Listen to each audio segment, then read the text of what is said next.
welcome to the second installment of A Conversation With. I am Paula Campbell Roberts, a U.S. consumer economist at KKR, a global private equity firm, and I will be the moderator for today's discussion. I'm joined by Richard Byles, the governor of the Bank of Jamaica, and Peter Blair Henry, professor and dean emeritus at NYU Stern School of Business. Today's topic will be focused on how will the economy recover after the global pandemic. I'm pleased to introduce Mr. Richard Byles, who has served the country of Jamaica in public and private sectors within several senior management positions over a 40-year-long career. He is currently serving as the governor of the Bank of Jamaica, having been appointed on August 19, 2019. Before taking on this role, he served at the helm of Sagicor Group Jamaica Limited as chairman after a 13-year-long career as both president and CEO. Prior to this position, he was the president of Panjam Investment Limited. I would also like to welcome Mr. Peter Blair Henry, an economist, professor, and the 9th dean of the New York University Leonard S. Stern School of Business. Peter is also the author of Turnaround, Third World Lessons for First World Growth.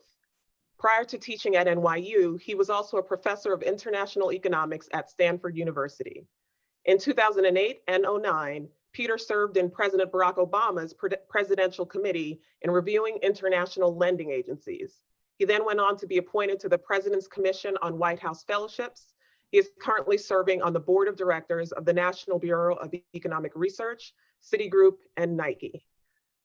I'm honored to be with you both today. From my seat investing in companies and asset classes around the world, during this pandemic, our firm has been impressed by the record levels of monetary and fiscal stimulus, which has stabilized markets. But I, along with Henry McVeigh, who I know is listening in, am closely monitoring the likely long-term impact of high levels of government and corporate debt, high levels of unemployment, as well as the shifts in consumer and business behavior that have implications for our investments. Amidst these massive changes underfoot, from your perspective, Richard, what are the core development challenges resulting from the pandemic, and what key steps should business, finance, and the government take to address these challenges? Thank you, Paula. May I say what a pleasure it is to be here with you and Peter. Peter is one of our distinguished Jamaicans abroad, and we certainly appreciate his contribution. Let me give you a little background. Before COVID struck us all in March of this year, Jamaica had come a long way in correcting our fiscal imbalances. We had got to a point of about 94% debt to GDP, which is coming all the way from 145% in 2013. And indeed, we had also built a fiscal buffer of about 4% of GDP. So if you want to call that a savings account that we had built up. We had also, over the last 7 years, done very significant structural reforms, especially in the area of taxes and doing business with government. We had strengthened the financial sector, made sure that it was properly capitalized and very stable, lowered inflation to between 4 to 6%, and built a foreign exchange buffer, net international reserves of about 2.7 billion. And we had experienced 18 consecutive quarters of positive growth in GDP. Then comes COVID. And the outlook is that GDP will contract by about 7 to 10%, maybe even a little bit more, because as you know, we've had some severe flooding in the last couple of weeks. Unemployment has grown to 12.6% from 7.8, the 7.8 being an all-time high in Jamaica's recorded economic history. And we are going to run a current account deficit of about 5%, which is double what we had before. So how are we trying to get ourselves out of this predicament? We're using monetary and fiscal policy to try to support the economy until the economy can get back on track on its own. The Minister of Finance, for example, has put about 4% of GDP as social welfare into the economy. And this is a significant contribution by us, bearing in mind that we're a country with a high debt burden. BOJ, for its part, has maintained its policy rate at 0.5%, and we have provided significant US dollar and Jamaican dollar liquidity to the order of about 10% of GDP. The commercial banks, for their part, this is the private sector now, have granted loan moratoriums to individuals and businesses, right? And significantly, they have done that right across the board in the private sector. I just want to mention one other, not initiative, but contribution by the private sector, and that is in the form of remittances, where that has grown year over year by about nearly 30% for us here in Jamaica, and is making a contribution of nearly 5% of GDP to the ability of Jamaicans to consume. This is a very significant contribution that Jamaicans abroad are instinctively giving to the country and to the economy. That's really impressive. Clearly a multifaceted effort by the government, by individuals, the diaspora. It's impressive to see. Peter, I'd love to hear your take. What do you think about the challenges that face emerging versus developed economies? How do we contrast the two? Thank you for the question, Paula, and thank you for having me. It's a real pleasure to be with you and with Richard. And before I answer your question, let me just say that while this is a very challenging time, obviously, particularly for small countries like Jamaica, I think it's really important to remember that Jamaica's overcome some significant challenges prior to COVID. So Richard did a beautiful job of telling you the numbers. I won't repeat those numbers, but what Richard didn't mention that I would like to mention is that the transformation that took place in the Jamaican economy between 2013 and 2019, the turnaround pre-COVID, Richard played a central role in that, in his chairmanship of the Economic Policy Oversight Committee. And I think Jamaicans can take great heart from the fact that Richard played a central role in that, and he's now playing a central role in leading at the Bank of Jamaica. And I think Jamaicans can also take heart from the fact that what happened between 2013 and 2019 was unprecedented in Jamaican history, in the sense of having cooperation, in the sense of continuity of policy that Richard talked about across a change of regimes. And quite frankly, you mentioned my book, Paul, and when I wrote Turnaround in 2013, I was deeply skeptical of Jamaica's ability to transform itself.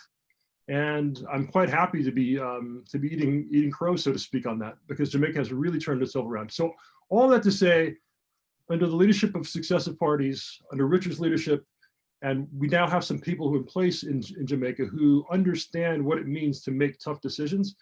And so I think people can take heart in that fact. And in particular, as Richard mentioned, there's fiscal space in Jamaica that would not have been there prior to the turnaround. So with that, let me just kind of segue a bit to the international economy, as you said, Paula. So it's a challenging moment for emerging economies. There's no question about it. And I would say issue number one, obviously, is public health, right? Until the public health situation is addressed from a global perspective, right? No one economy will be able to thrive in the way it would otherwise, right? So I think there's some lessons to be learned from East Asia, frankly, countries like South Korea, the way they've handled this crisis. And it's my sincere hope that with the change of leadership in the United States, there will be a systematic approach to public health. The Biden administration-elect has put out a detailed national health plan and has pledged to join the World Health Organization. So that international environment is going to be critical for small countries like Jamaica that are so dependent on the world economy. Richard mentioned debt. Debt is a very significant issue for a number of emerging economies. Frankly, the debt suspension, debt servicing suspension initiative that the IMF put forward in April is insufficient, and more will need to be done on that front.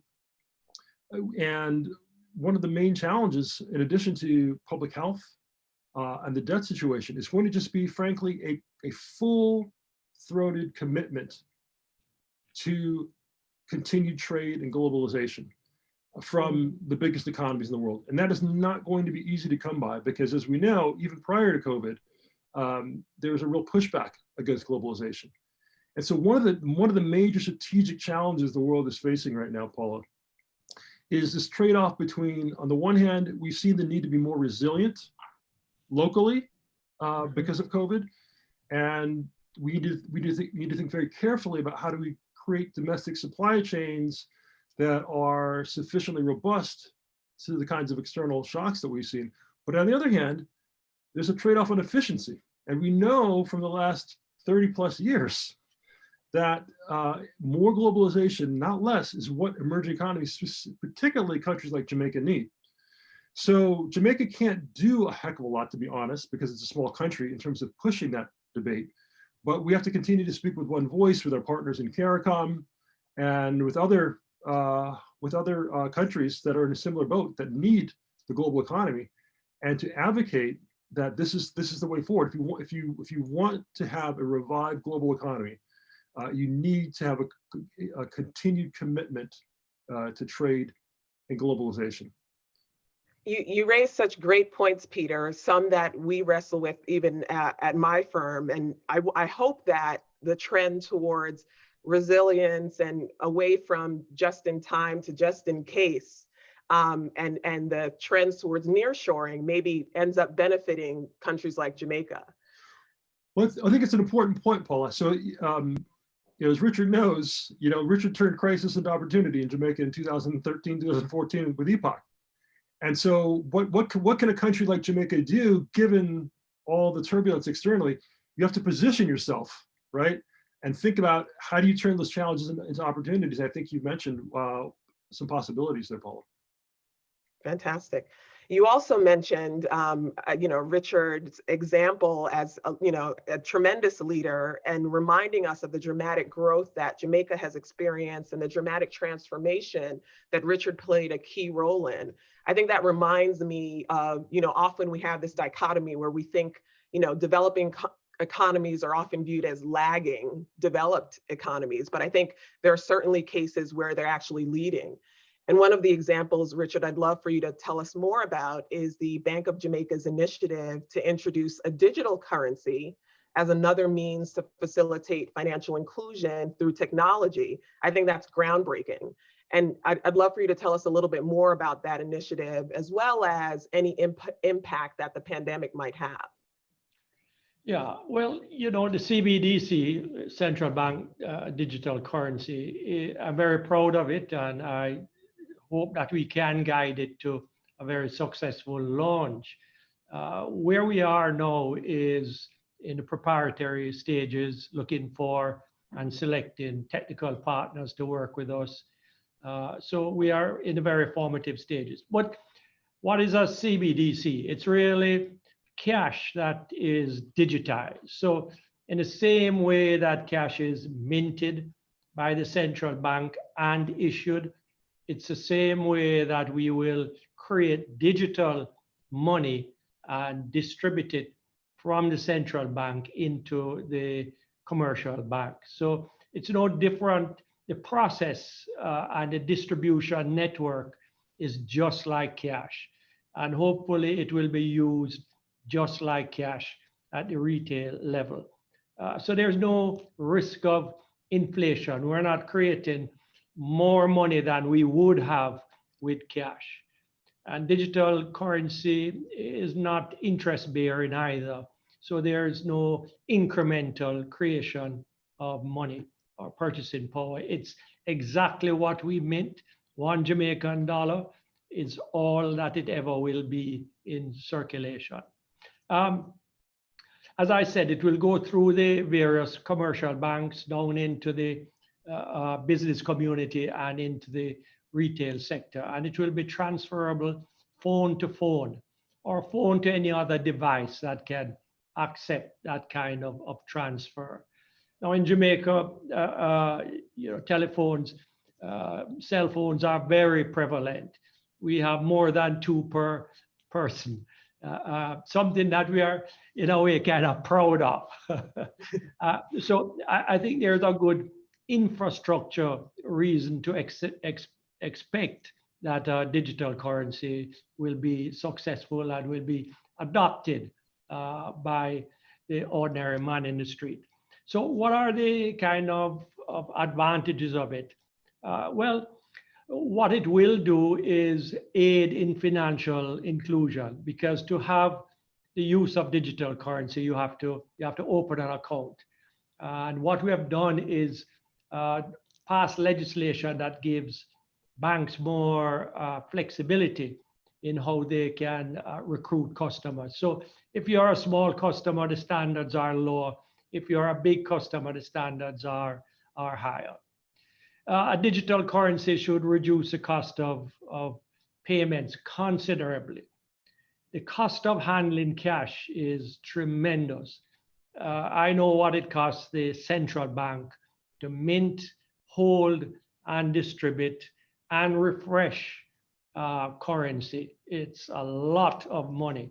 And that goes right down the chain. Commercial banks, it costs them a lot to hold it, to exchange it, to have people that perform teller duties, to have ATMs. In the retail trade, the same thing, the cost of moving cash, protecting cash. So with a digital currency, most of those costs, if not all of those security type costs disappear. Handling type costs disappear also. So those are some of the advantages. It will also, very importantly, allow the government to connect more to the ordinary Jamaican. So in this COVID crisis, for example, in distributing social welfare, what we have found is that it's very hard to get those payments out to the hundreds of thousands of beneficiaries. They don't have bank accounts, hard to cash a check, they don't have identification. So once we recruit persons to be a CBDC account holder, in a snap of the finger, you can push money to them, you stay connected to them. So a CBDC has many advantages, and we are proud that we will be amongst the first in the world, but not the first in the Caribbean, to launch a central bank digital currency. Will be a tremendous accomplishment and really helpful, as you said, to the ordinary Jamaican. I look forward to seeing that. And, you know, clearly the role of digital currency, which is separate, of course, from cryptocurrencies. These are all topics that are coming up much more frequently. Peter, how do you view the role of digital as well as cryptocurrencies in the economy going forward? Let's think about what Richard just said, and I'd like to kind of broaden it actually and connect it to something that Richard said in his opening remarks. So one of the really important things for Jamaica moving forward, again, even pre-COVID, but now especially given COVID, Richard mentioned reducing the cost of doing business, right? So Jamaica's done some very hard, big macroeconomic reforms. And one of the key challenges now is to allow, as Richard put it, for the ordinary man or woman in the street, small businesses to operate efficiently at a relatively small scale. And so if you think about the digital currency initiative that Richard just talked about, that's a very important step in reducing the cost of just managing cash for businesses. But I think we need to think more generally, and I hope that those conversations will be taking place, and I suspect they are, and I'm sure Richard will probably be at the center of them. As we build out the digital infrastructure in Jamaica more broadly, and not just related to currency, I think it's just very important that there be close conversation between business sector, who are obviously going to be pushing for their interests, and then folks in the government like Richard, whose job it is to sort of manage the tensions between businessmen who want to make money and want to push the envelope, so to speak, and the need for safety and soundness, managing privacy and all the issues that go along with that. But I think there's a real opportunity, right, to create a different kind of business environment, right? Because we know that Jamaica is not going to achieve 5% growth per year by becoming a major labor-intensive manufacturing hub, right? That's not the way forward. But Jamaica has many other advantages right? And so just let's take a tangible example. Just you mentioned nearshoring, Paula, right? So as we think about what do we learn during the COVID crisis? One of the things we've learned is we as a world in certain kinds of professions that don't require actually face-to-face contact. So put aside restaurants, okay? There's some very specific people-to-people services that are going to continue to face challenges, right? Without public health. But we've learned that we can work remotely, right? We can do that.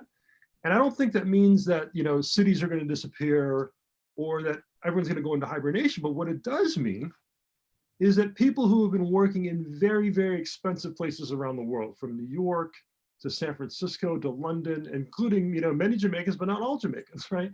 In some of these places, are going to now say, you know what? I'm going to tell my boss that I can perform this work just as well by coming to the office, you know, 3 or 4 times a year. And I don't want to live, you know, with an incredibly high standard of living in a North American city. I want to actually live in Jamaica because it's got a higher quality of life. I can do my work from a warm environment, and I can work digitally. But where's the crux, right? You have to have the right digital infrastructure, the right digital, frankly, it's called digital culture, right? Mm-hmm. Ease of transferring payments, all of those things. So my point here is just as we think strategically about the way forward for Jamaica, it's critical that all the players in this conversation, from businesses to the government sector, are thinking about these kinds of issues, and then broaden it from digital infrastructure to just more general infrastructure. I know there's conversation now in Jamaica about what's next with respect to roads, but electricity has to be part of that conversation as well too, right? So how do we create a 21st century infrastructure, digital, physical, and otherwise, to allow, to your very important point, Paula, Jamaica to compete where there are opportunities? As a member of the diaspora working in New York City, if I had a seamless opportunity to spend a bulk of my time in Jamaica, I would seize it. You would. But I'd love for you, Richard, to react to that. You know, from the perspective of, I've always believed that there are some natural talents and the people in the country's location that are advantages for the country. And in this moment, how do we think about taking advantage of some of these opportunities? And, you know, you've taken the innovations you've put in place from the Bank of Jamaica, you know, almost responding to Peter's point. Are there other government policies or development projects or interrelations between yourself and the business sector that you think should be priorities to take advantage of some of these new opportunities? Well, to get digital currency being really universally adopted and successful, just think of it. There's nothing more pervasive, omnipresent than cash. Every single Jamaican touches cash in one way or another. So if we want a digital currency to be very successful, it means that the infrastructure on which it runs has to be as available as putting your hand in your pocket and taking out cash. It must never fail, because you can always put your hand in your pocket and take out cash. So we have a vested interest in working with the government and the telecoms to try to make that infrastructure in Jamaica, which is imperfect at this time, but substantial nonetheless, to get that in better and better condition as we go along. And they are one of our major stakeholders in this digital currency initiative on our part, to tell us what it is that the government can do to help them to be in a state of readiness for the launch of the currency. Now, I should say that, you know, we have already been exploring, in a way, Jamaica nibbling at the edges of this digital world. If you think of all of our business process outsourcing operations that exist in Jamaica, I believe we employ somewhere in the region of 50,000 people, young people in that business in Jamaica now. And that's a significant number of employed people for Jamaica, and particularly in that age group. So the opportunity to build education, to make it more relevant by directing it in the towards the objective of being digitally literate is a great development opportunity for us. And you know, young people take to this digital world so quickly that I have no doubt that in the same way we are successful in athletics, successful in music, we will be as successful in this new digital world. We need to back it up with that telecom infrastructure and that education that can take kids from 10 to 12 years old and really give them a good grounding in whatever subjects it takes to be digitally literate. Such a great point, Richard. And I love that you've raised the point around digital literacy, because, I fundamentally believe that, the innovations you have put in place or are putting in place around digital currency will address, one of my next questions around inequality. But similarly, digital literacy and making sure our labor force, not just in Jamaica, but frankly, in the US and globally, that all of us are digitally literate so that we are prepared for the future of work has only become more important. And a question for you both related to this point then on inequality. Even prior to COVID, there were concerns about rising inequality within developed and developing countries, as well as between the two.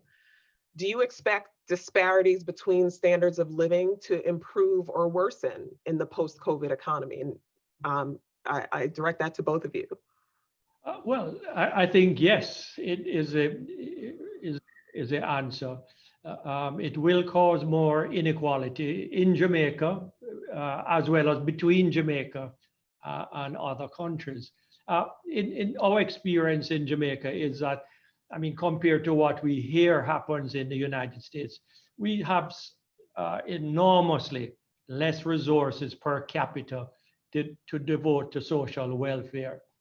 And that alone is going to make our poor be even poorer in comparison to the United States. So the less resources we have, and we don't have the ability to reach out to these people, as we spoke of before. I don't know how they do it in the United States, but they know where to find everybody pretty much, and they can deliver that social welfare check. For us, our success rate is probably more in the order of about 60%, or maybe even a little less, in hitting that target audience. We have a widening fiscal deficit now as a result of the drop in tax revenues, additional expenditure that we have to make towards health. And what that widening fiscal deficit is doing is reversing our debt to GDP ratio and removing from us that day, or distancing from us, I should say, that day when we will be able to devote more and more resources to capital projects to improve the infrastructure of Jamaica, the means for Jamaicans, hospitals, schools, roads, that kind of stuff. So it's setting us back. And I think it sets us back at least 2 years, and it may be even a little bit more than that. I came across an IMF piece of literature the other day where they say that, having studied several pandemics in the past, they have found that invariably it does create greater inequality between, say, the top 10% of the population and the rest, and again between poorer countries and richer countries. So it seems to be a universal truth. One ironical point to make, though, and Peter alluded to this earlier, that in every challenge there is an opportunity. Jamaica has for many years lived on the idea that our labor is cheaper than labor elsewhere. And so in the 80s, we had this garment industry where we would stitch pre-cut garments together and ship it on again because the labor in Jamaica was cheaper to do that than to ship it straight to the United States or to manufacture it in the United States. Fast forward a bit, and those 50,000 people we spoke of a while ago as being in the business process outsourcing industry, they are the result of that disparity between our wage rates and those of the United States too. Even in tourism, we do have some natural advantages, of course, sun, sea, sand, but one of the big selling points for tourism in Jamaica is the cost of labor in the whole process of running a hotel is such that it is a distinct advantage for an investor to come here. So the point I'm making is a challenge can become an opportunity if you know what to make of it. It's the exact point that Peter had made a little earlier. And just to build on what Richard was saying about inequality, I think he's absolutely right. This pandemic has really exacerbated things. I mean, here in the United States, we're seeing, what we're calling a K-shaped recovery. So to just be very tangible about it, though employment in high-income sectors has come back pretty much to what it was pre-pandemic. If you're working in the restaurant industry, if you're in the United States, you make less than $60,000 a year, which sounds like a lot of money, but in the U.S., that's getting to the lower end of the scale. Employment is still down between 10 and 20% for folks in those groups, and that's a significant challenge. And that's a significant challenge for countries like Jamaica for the following reason. And even before COVID, there was this pushback against globalization because in rich countries like the United States, in Western Europe, there's been a widening of inequality and a real discontent from the point of view of the working class and those folks in manufacturing jobs who feel like they've not benefited from globalization. So on the one hand, you have this incredible story. So starting in 1995, roughly, from 1995, through 2018, 2019, emerging economies grew at 5.5% per year, roughly, which is far faster than they grew from 1980 to 1994, when they grew about 3.5% per year. So you had a 2 percentage point increase based on how fast these countries were growing, which means that lots of people are being lifted out of poverty. And this is not just a China and India story, okay? So the point being that emerging and developing economies, by following the kinds of policies that Richard drove in Jamaica through EPOC, Jamaica was late to the party, so to speak, but developing countries started doing this in the early 1990s, and as a result, experienced a tremendous increase in their growth. A country that grows by an additional 2 percentage points per year reduces the amount of time it takes to double the standard of living in that country by about 15 years. And so the ironic thing is that success in the emerging economies, as emerging economies have become more, I won't say self-sufficient, but more able to drive up their own standards of living by participating in the global economy, that is in jeopardy because advanced economies have done a very poor job of managing the inequality that Richard spoke about, right? And so we're in this very, very dangerous time, frankly, where there are gains to be had on both sides in the developing world and in the developed world from continued trade and globalization, but they'll only happen if we get serious policies in advanced economies to address the inequality, to therefore create more of a political base, frankly, for policies that will benefit both developed and developing countries. So inequality is a major issue in advanced economies, and it's going to affect developing countries because it's undermining support for things like free trade, which are so critical for countries like Jamaica. But again, as Richard said, there are opportunities. I think it's one thing that's going to be quite critical. Richard talked about the importance of education. I couldn't agree more. But we've seen the unequal opportunities in education as a result of the digital divide during COVID, right? Some kids have laptops, some kids don't even have a phone, right? And so the way in which these issues get addressed, some people in Jamaica are doing to actually to get educational services out to rural communities. There was a very moving video about a young teacher in Kingston who has an outdoor blackboard. You know, they're just, people are doing very sort of ingenious things, but we have to find a way to make this systematic. And again, this is going to require, I think it's going to require the use of digitization, and it's going to require partnership between the civil sector, government, and the private sector.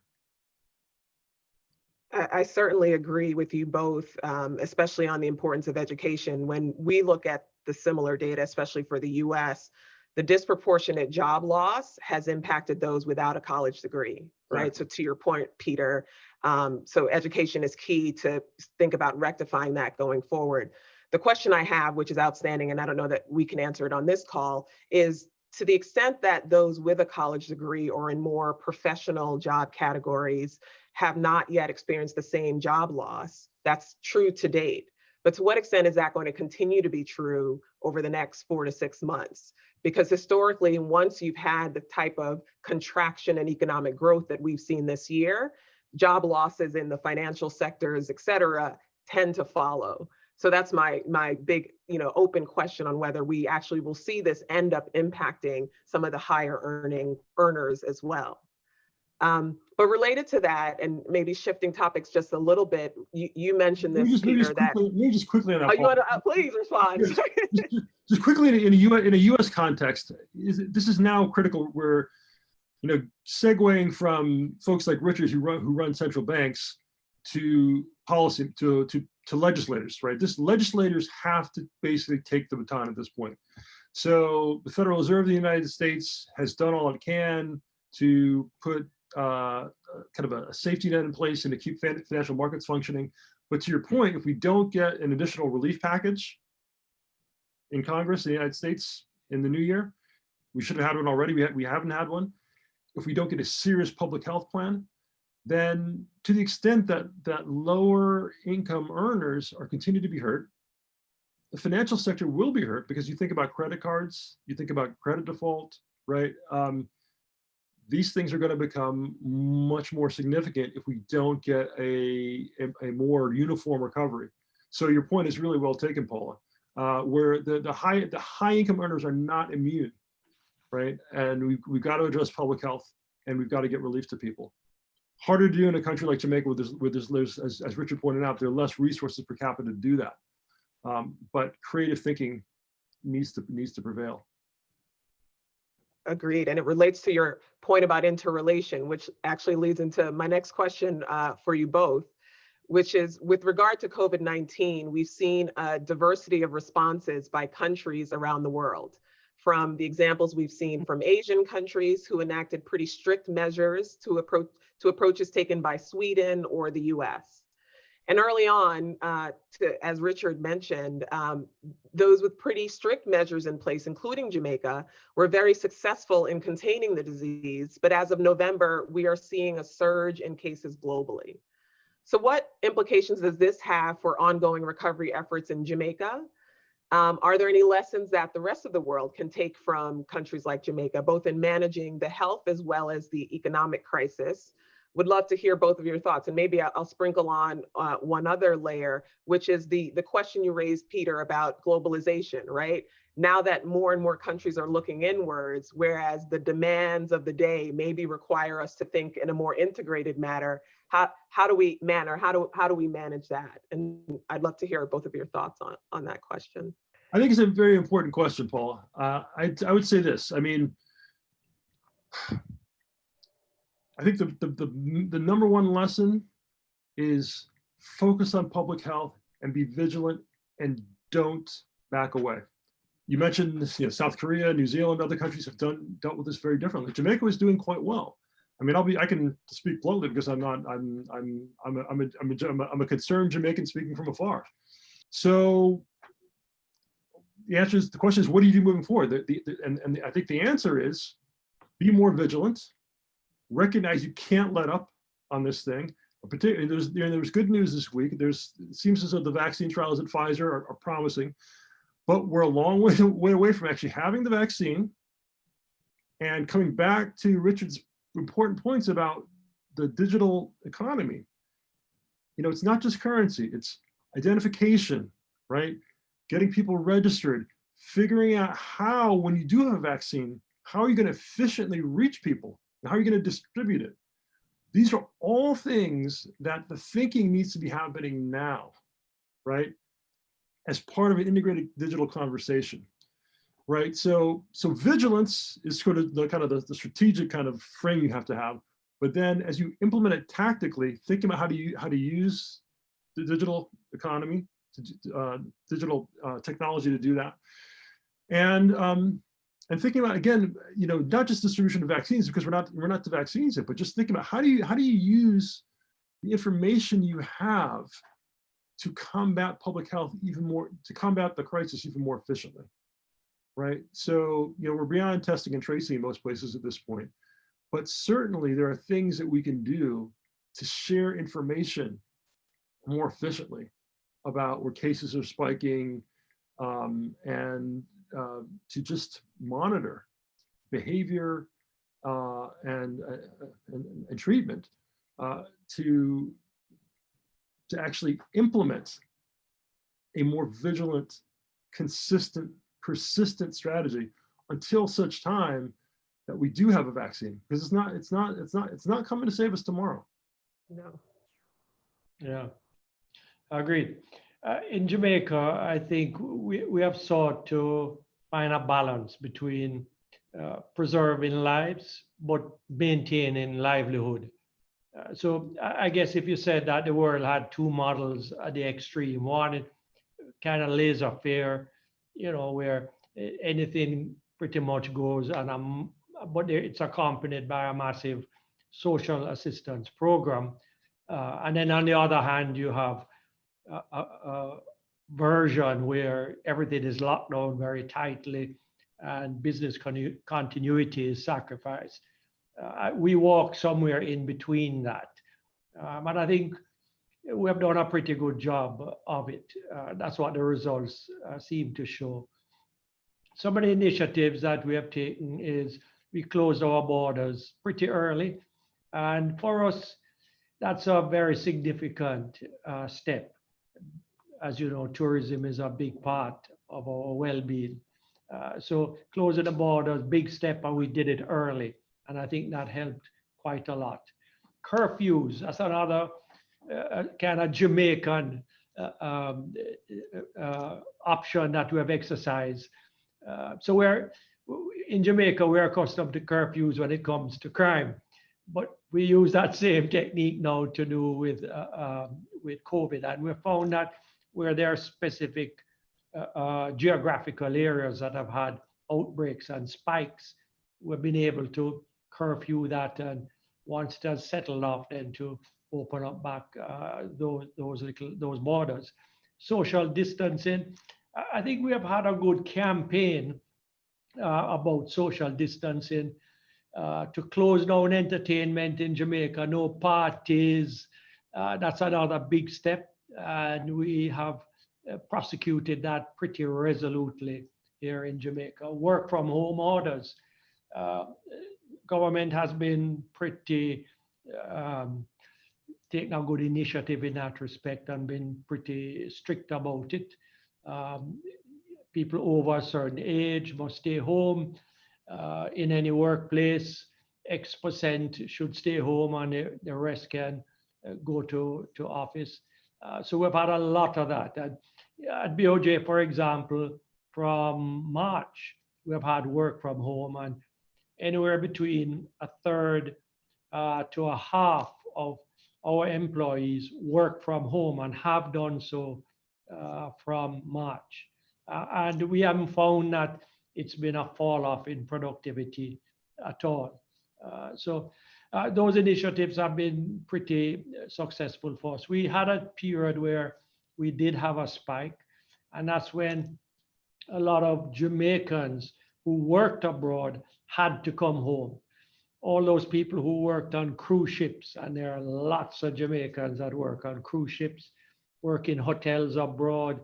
Uh, they had to come home, and when they came back, we saw a spike in our COVID cases. But these are, by the way, the same members of the diaspora that have been remitting all of this to us. So, we take the spike and we'll manage that because the remittances have been tremendously helpful to us.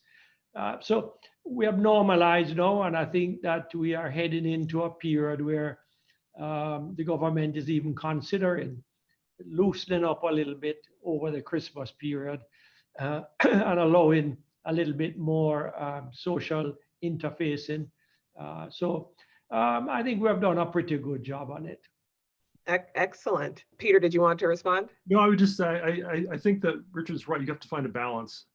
The only thing I would add is that when one of the things that we see, I think it's to keep in mind, because we see it in the data, certainly in the US, is that even before we went into lockdown, in the restaurant business, in the airline business, in industries that really required the economic interaction to be kind of person to person, close up, business really tanked before lockdown, which suggests that part of what has to happen in order for those businesses to come back is a restoration of public confidence. So whereas I agree that there has to be a balance, I just think you can't overstate the importance of public health. And I think one of the lessons you learn if you look at, for instance, Germany and Europe more broadly, half of my family is in Germany at the moment. I have a son who's a very good soccer player, and I teach at NYU Berlin. But Germany was doing very well for a while, and then people sort of fell asleep a bit. Mm-hmm. And the numbers came back up. Now Angela Merkel's done a great job, and they're tightening down again. But I think one of the bigger lessons here is if you take the pain early and figure out how to really put in place safeguards, then you can actually manage this thing, right? So for instance, I mean, it's too late to do things all over again, right? But where the fiscal space exists, and I think for developing countries, institutions like the IMF, the World Bank will have to play a role in this.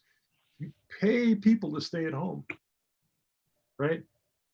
And now that doesn't solve the problem that Richard mentioned, which is that there's some kinds of employment where even if you're paying employers to keep people on the job, if people are not actually coming physically to work in certain kinds of work, you're losing skills, right? That's not true for all jobs, but there are some jobs that are like that. So paying people to stay home doesn't necessarily solve that problem. But if you pay people to stay home, you can, and for a significant period of time, you can actually really get your cases down without having to have the kind of social tension around, lockdown or economic survival. So I think there have been some lessons that we're going to probably need to apply again, because we're getting a redo of March, to be blunt about it. I completely agree. And just to add to that, in addition to public confidence, I think, the need for accurate health information, right? Because you can have public confidence and misinformation, and that has led us down a pretty bad path. And, I have found that it's important, as, you rightly said, Peter, even though there are great advancements in both treatments and in the vaccine that we've heard about this week, we probably won't have mass distribution for another 6 months. I think it's important to point these out. So leadership really matters here, right? So if you think about it, back during March, when we were in the early days of the crisis, there was this misinformation about the role of masks. It's common knowledge that masks really reduce the transmission, right? And that was not made at all clear in the beginning of this crisis. In fact, we governments, frankly, here in the United States, saying, you don't need a mask. We still have government officials not wearing masks, right? Misinformation on the part of leadership is deadly, right? Trust in leadership builds confidence and can drive everything from economic recovery to health recovery. And so the kind of leadership that that Jamaica experienced during that really difficult period through epoch, through successive governments, that kind of solidarity, if you will, talking straight with people. And I think the government's done a good job, to Richard's point, by and large, in Jamaica on this. Communication's been pretty good, but I think you have to just be vigilant and not let up. Richard, you outlined a multifaceted, comprehensive plan that the government of Jamaica put in place, from monetary stimulus, fiscal stimulus, and the like. And you outlined a number of sort of sub-bullet points beneath those two. Looking forward then, what do you think is the path forward subsequent to all of this sort of unprecedented economic support being created, not only by the Jamaican government, but by governments globally? We sort of learned from the GFC. What do you think the path forward is then past the stimulus? Speaking specifically for Jamaica, the retention of macroeconomic stability is going to be a cornerstone for us. We can't avoid it. We have to maintain that. So issues of getting that debt to GDP back on a downward trajectory, keeping inflation low and stable, making sure the financial sector is strong and stable, and pursuing remaining structural reforms like independent central bank. And by the way, the minister has laid in Parliament the concept of an independent central bank to be debated next couple of weeks coming. The development of a fiscal council, yes, development of a fiscal council, that is in the making also, and the minister intends to lay that in Parliament perhaps early next year. So these big structural reforms are going to continue for us. So the exact path that we were on before, which Peter referred to as enduring between administrations, so that path started in 2013. Despite the change of governments, we stayed on that path. It's the same path that we want to continue as we try to emerge out of this COVID crisis. Beyond that, though, I think there are some development issues that we must pay more attention to. I would like to see us really commit to a 10-year plan. I say 10 because some of the things we have to do are pretty fundamental. And that plan would try to jumpstart our economic transformation. I didn't say just growth, and I didn't say just development. I said transformation. A little earlier, Peter spoke about Jamaica not continuing on this path of what amounts to really low labor productivity, therefore low value added, cheap labor type of economic development. It employs people, yes, and that is crucial. Don't mistake me on that. Somebody earning a small wage is better than someone earning no wage, but it's not good enough for the future. And what we need to do is to start to build the foundation for Jamaicans to each deliver more value added in the jobs that they do. And that means that we have to go right back to education and start to build those youngsters in school to have the skills of the future, so that when they emerge, A, there's a job out there for them and they don't just sit and wait for an opportunity, but B, that they can make a contribution that earns them more, earns the country more, and therefore we can retain more of what we earn. We have industries where if $1 is earned, we only in Jamaica retain 15 cents in the dollar. That's not good enough for us. We need to retain a whole lot more for Jamaica to really develop. So apart from that foundation stone of education, I want to see us also look at developing our digital infrastructure. Jamaica needs to become, well, certainly starting with government, totally digitized. You need to be able to stay right in your home office, pay every government tax you have to pay, apply for every license that you need to apply for, do everything without moving. That is such a facility that is attractive to people that I have no doubt that that alone will bring investors to the table for Jamaica. We can't in Jamaica develop without also developing agriculture, but it has to be an agriculture that technology is applied to. We can't keep having drought and flood ruin a year's work for us in agriculture, keep our productivity low. We have to apply technology, science to agriculture to make it more durable and to make it more productive. And I think finally, we have to conquer our little crime problem. So in this 10-year plan, that I think we need to use the opportunity of the challenge of COVID to huddle and to say, okay, we are going to start doing what will be a success in 10 years' time. Let us lay those foundation stones and build on them every year. To step back for a minute to Peter's constant referral to the IMF program in 2013.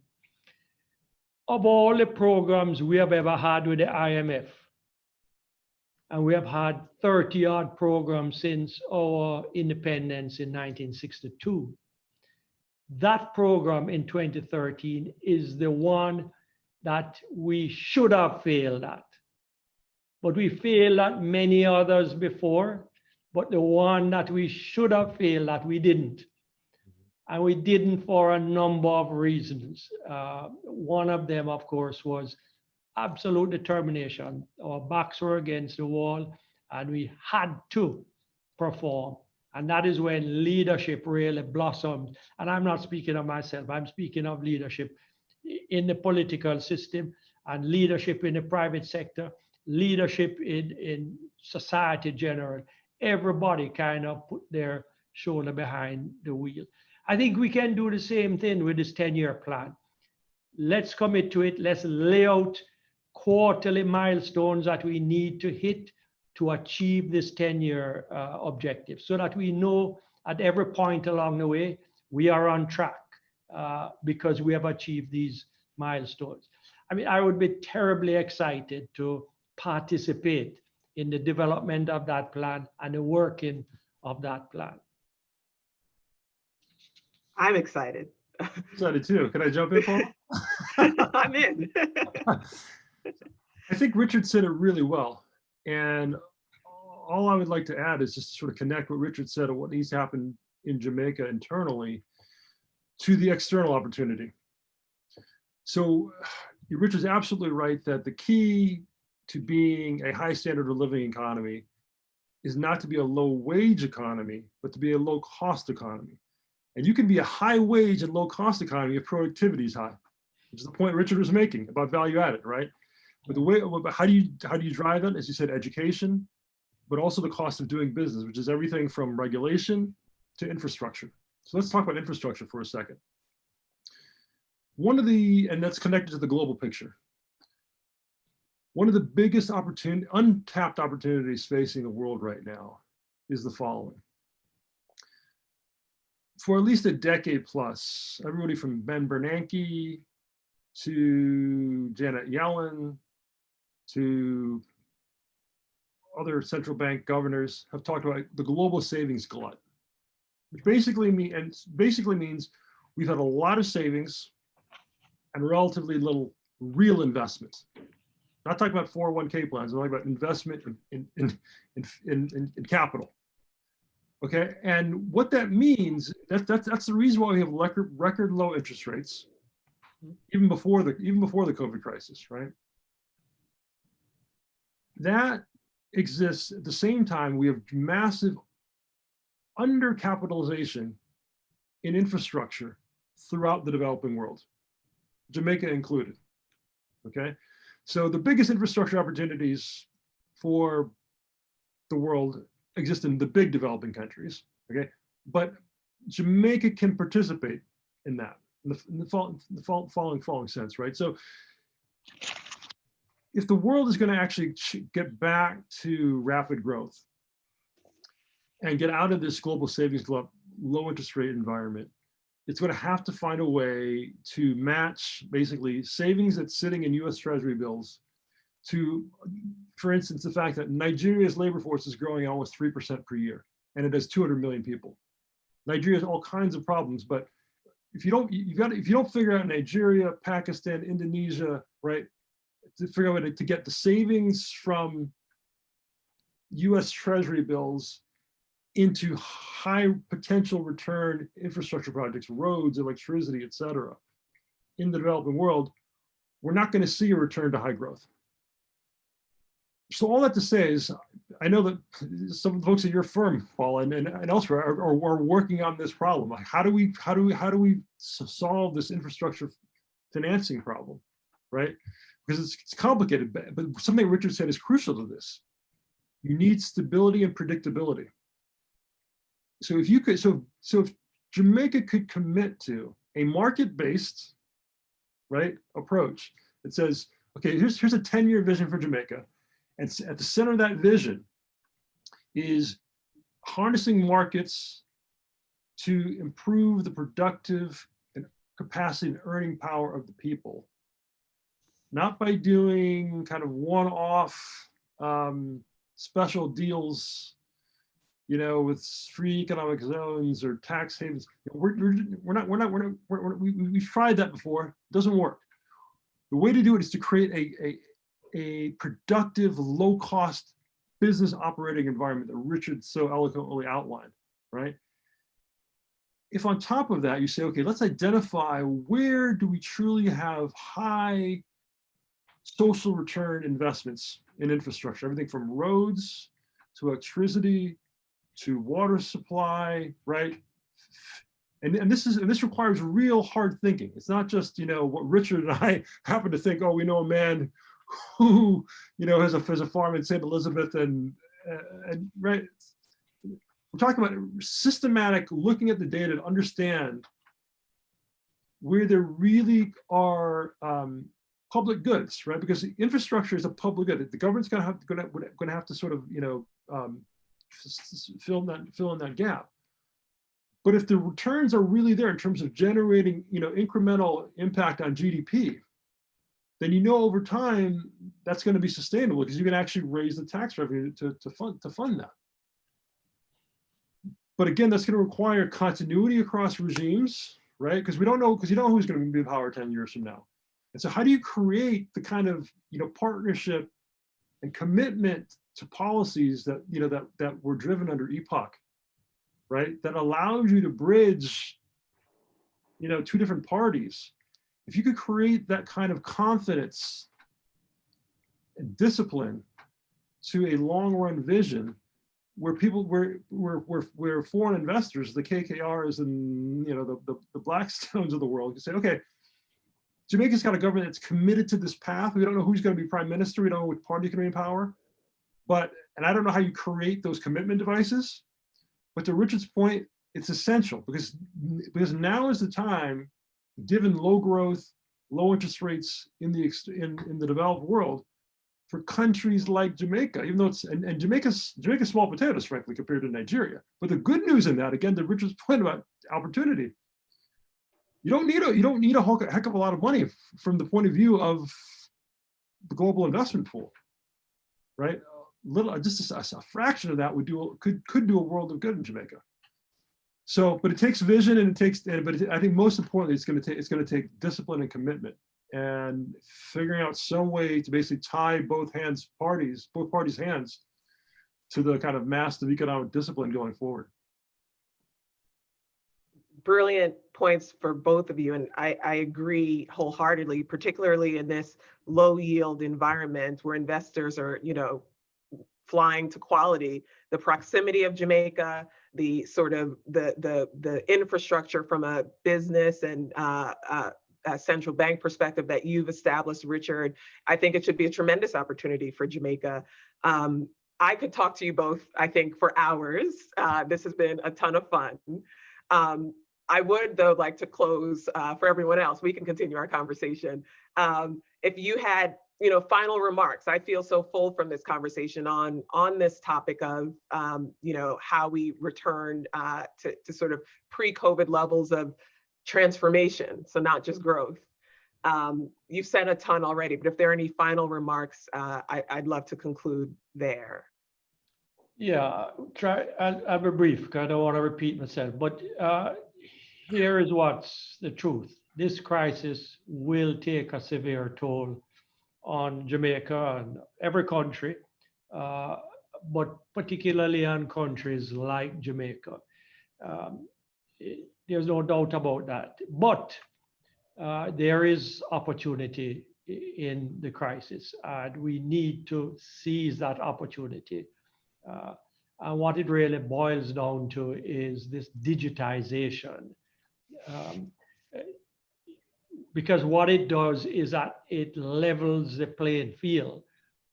A little Jamaican boy who is 15 years old today, coming from St. Elizabeth, Peter, with the right training, education right up, and that education can be world-class now, if we want, because he can get it on a tablet, and it can be delivered by Peter himself. That can be part of his education. So he has the opportunity to be on a level playing field with every other 15-year-old kid in the world. And when he gets to 25 and he's fully trained, he's going to be a new Jamaican that is going to contribute tremendously more than his parents ever did. And that is the kind of opportunity that we need to look forward to. The day when we can create that kind of new Jamaica. I think Richard said it really well. All I would add to Richard's vision is, if you think about what is it that allows governments, leadership, to deliver on the kind of vision that Richard articulated. And it's really three things. It's discipline, clarity, and trust, right? Discipline means a sustained commitment to a pragmatic growth strategy, right? Clarity, countries turn around when governments demonstrate a clear commitment to a change of direction towards that new strategy, executed with discipline. And when you have discipline, you have clarity, people trust you. And if people trust you, they're going to follow you, right? And so I think we were learning those lessons of discipline, clarity, and trust, and seeing the benefits through 2019. So what I would say is, don't lose hope.